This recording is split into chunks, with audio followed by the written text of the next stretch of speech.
Music by Shankar Singh. Kumar recording studio Mohammadpur.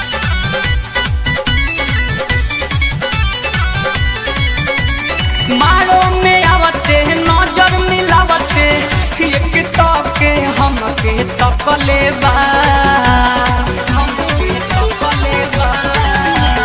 मारो में आवते नजर मिलावते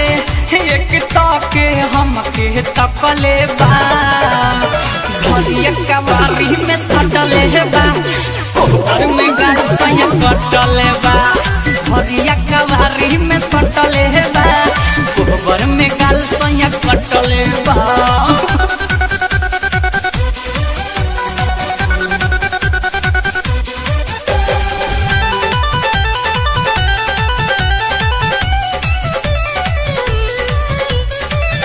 लाजे हम नई हरे में घुंघटा ना उठाई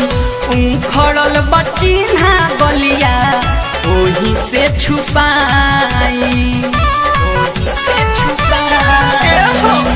लाजे हम नई हरे में घुंघटा ना उठाई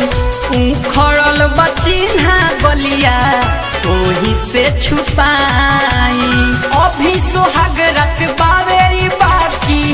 का जाने का सोचले बा धरिया कवारी में सटले बा ऊपर में गाल सया कटले बा धरिया कवारी में सटले बा ऊपर में गाल सया कटले बा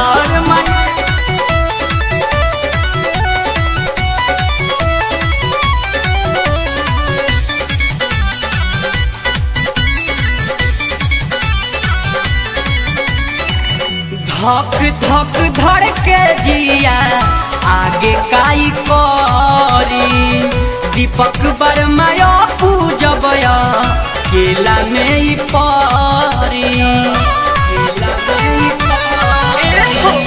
धक धक धड़ के जिया आगे काई करी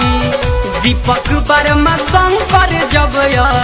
केला में ही परी चंदन चंचल मचा दी है हलचल बॉडी बना के रखले बा धरिया कवारी में सटले बा ऊपर में गाल सया कटले बा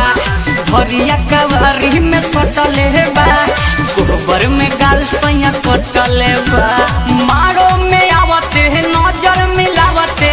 एक तके हमके तकले बा